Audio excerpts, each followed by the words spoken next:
That sailor is terrific. He's like a fantastic beast that's just come out of the sea all dripping wet. Last night I watched him go to bed with my mother."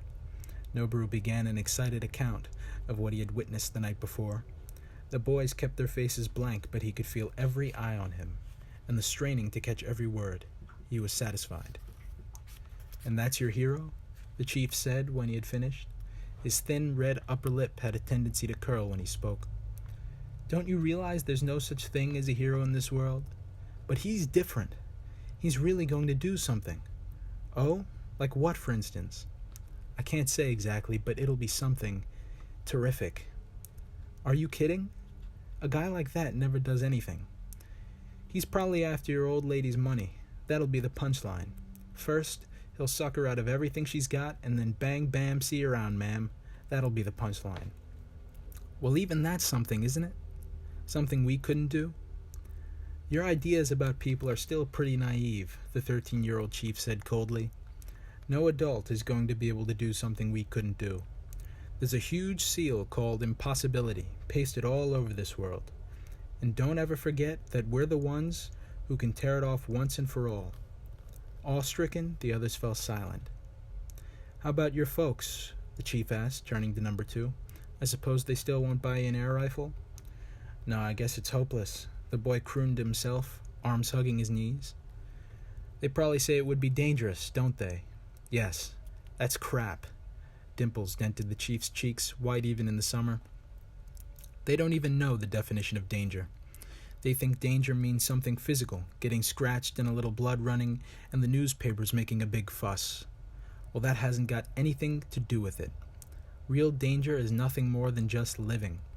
Of course, living is merely the chaos of existence, but more than that, it's a crazy mixed-up business of dismantling existence instant by instant, to the point where the original chaos is restored, and taking strength from the uncertainty and the fear that chaos brings to recreate existence instant by instant. You won't find another job as dangerous as that. There isn't any fear in existence itself or any uncertainty, but living creates it. And society is basically meaningless, a Roman mixed bath. And school? School is just society in miniature. That's why we're always being ordered around. A bunch of blind men tell us what to do, tear our unlimited abilities to shreds." "But how about the sea?" Noboru persisted. "How about a ship? Last night, I'm sure I caught the meaning of the internal order of life you talked about. I suppose the sea is permissible, to a certain extent." The chief took a deep breath of the salt breeze blowing in between the sheds. "As a matter of fact, it's probably more permissible than any of the few other permissible things. I don't know about a ship, though. I don't see why a ship is any different from a car. Because you don't understand. Is that right?" "You're daydreaming while you eat, aren't you? That's a child's habit." Noboru didn't answer. He wasn't equal to the scorn in the chief's voice. Besides, he reasoned, getting mad would only look silly because they were practicing, quote, "absolute dispassion," end quote. Noboru had been trained in such a way that practically nothing sexual, not even that scene the night before, could surprise him. The chief had taken great pains to ensure that none of the gang would be abashed by such a sight.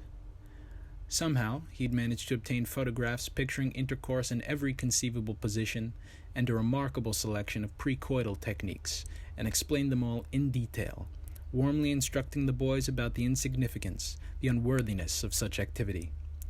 Ordinarily, a boy with merely a physical edge on his classmates presides at lessons such as these, but the chief's case was altogether different. He appealed directly to the intellect. To begin with, he maintained that their genitals were for copulating with stars in the Milky Way. Their pubic hair, indigo roots buried deep beneath white skin, and a few strands already strong and thickening, would grow out in order to tickle coy stardust when the rape occurred. This kind of hallowed raving enchanted them, and they disdained their classmates, foolish, dirty, pitiful boys brimming with curiosity about sex. "When we finished eating, we'll go over to my place," the chief said. "Everything's all ready for you-know-what. Got a cat?" "Not yet, but it won't take long to find one." "Nothing will take long."